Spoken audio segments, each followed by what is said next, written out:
bonjour. Kamel Moalef, passionné d'histoire. Là, aujourd'hui, on a fait l'exposition au Centre culturel musulman, dit FCM, donc à côté de la mosquée.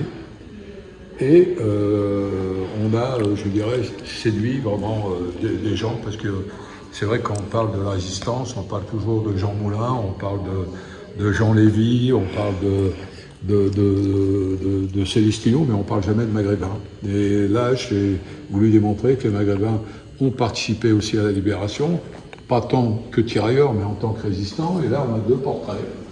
On ne peut pas les dissocier. On a l'imam Belhaj El Mafi, c'est El Mafi, l'Ibn, et Jafar Kentoudi.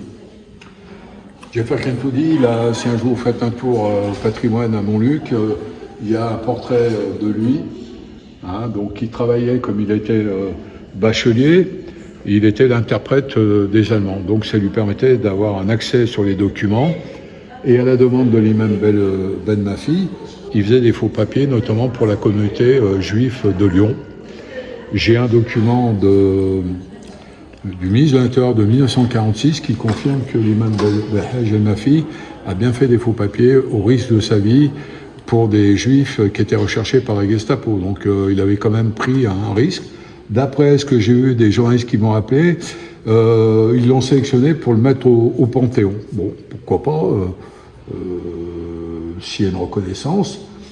Moi, je trouve un petit peu dommage parce que on a un autre portrait, c'est Abdelkader Mesli, l'imam de Paris, où pour moi, son dossier est beaucoup plus complet. Il était à la mosquée de Paris, il a fait, je dirais, des faux papiers, plus de 1700 faux papiers à la communauté juive, et plus ou moins les autorités allemandes le soupçonnaient, donc le recteur de la mosquée à l'époque l'a muté à Bordeaux. Et à Bordeaux, il est rentré directement dans la résistance, il a continué à apporter son aide, à faire des faux papiers, ainsi de suite. Et il a été dénoncé par un bon Français de souche, hein, voilà, comme d'autres portraits là. Donc des bons Français de souche qui l'ont dénoncé. Et ils l'ont arrêté. Alors des jours et des jours, ils l'ont torturé, ils lui ont cassé les os à coups de marteau.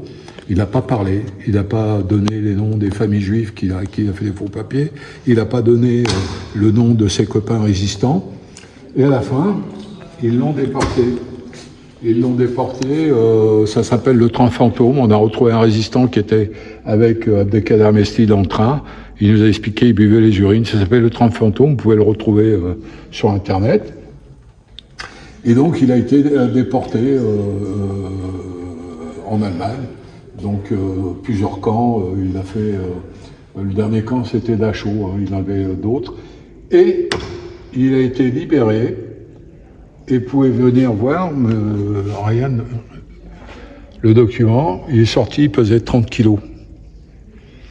Et aujourd'hui, pour être montré du doigt, oui, les Maghrébins, enfin bon, Maghrébins, ils ont participé aux célébrations de la France. Alors, le Panthéon, l'imam Belhaj El Mafi, moi je voudrais qu'on mette aussi Jafar Kentoudi, parce que tous les deux, on ne peut pas les dissocier. Et à la demande de Julien Zario, qui était le policier responsable du secteur Afrique du Nord, qui lui, comme par hasard, il est au Monument des Justes en Israël. Alors que eux, qui ont vraiment pris les risques, parce que lui, je vous rappelle quand même qu'il a été arrêté, il était, je dirais, à Montluc, et pareil, il a été torturé, il n'a pas parlé. Bon voilà, ce serait juste, c'est le cas de le dire, je fais le jeu de mots, de rendre hommage à ces deux personnes ou à Abdelkader Mesli, l'imam de Paris. Ce serait bien que au Panthéon, on a un Abdelkader ou un Belhaj ou un Jafar Kentoudi. Voilà. Et puis, on va revenir sur d'autres portraits, on va développer, parce que malheureusement, il y a des portraits, il n'y a pas de photos, donc on ne peut pas les mettre en valeur, mais on a d'autres portraits. Il y a aussi l'hôpital Avicenne à Bobigny, avant on l'appelait hôpital musulman. Quand les Allemands sont entrés à Paris, ils ont fait réquisition, ils sont venus, ils avaient enlevé tout le matériel, donc les Allemands ne trouvaient pas, je dirais, une cause pour réquisitionner cet hôpital, puisqu'il n'y avait pas grand-chose. Et donc, quand ils sont partis, ils ont remis le matériel, Et ces gens-là, ils ont soigné des pilotes américains, ils ont soigné des Canadiens, des Anglais. J'ai un courrier du président Eisenhower, président des États-Unis, qui remercie les docteurs.